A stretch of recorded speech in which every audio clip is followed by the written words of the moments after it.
कठीण समय येता. कुंजन वनातल्या त्या सशाला खूप खूप मित्र होते.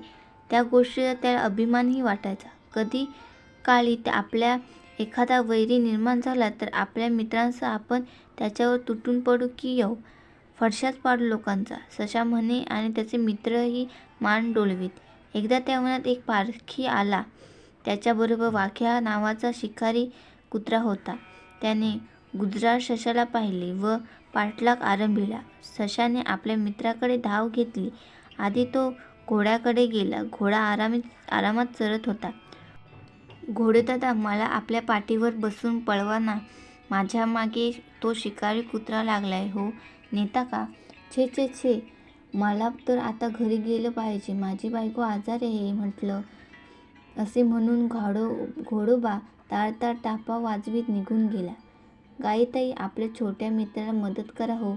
टोकदार शिंगांनी सामना करा ना त्या मेल्या कुत्र्याशी. नाही रे बाबा, माझा तान्हा वाट पाहत असेल. पान्हा कसा आवरू?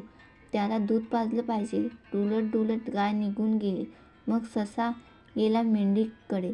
याचना केल्यावर उत्तर मिळाले, ससोबा, तू काय आणि मी काय, दोघांनाही कुत्र्यापासून खरोखरच भय. मी रे कशी वाचवू तुला?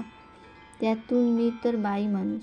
सशाने पुढे ऐकविले नाही. त्याने मागे वळून पाहिले. वाघ्या कुत्रा अगदी जवळ येऊन ठेपला होता. तेव्हा शेवटी उपाय म्हणून ससोबाने झटापट्याने वाट फुटून तिरकून धूम ठोकली. थोड्याच अवकाशात ससा कुठल्या कुठे वाघापासून दूर सुरक्षित स्थळी निघून गेला. त्याचे पाय त्याचे खरे मित्र बनले होते. सर्व खरे मित्र म्हणणारे शत्रूच ठरले होते. बोध, सुखात सगळे सोबती असतात, दुःखात मात्र कोणीही नसते.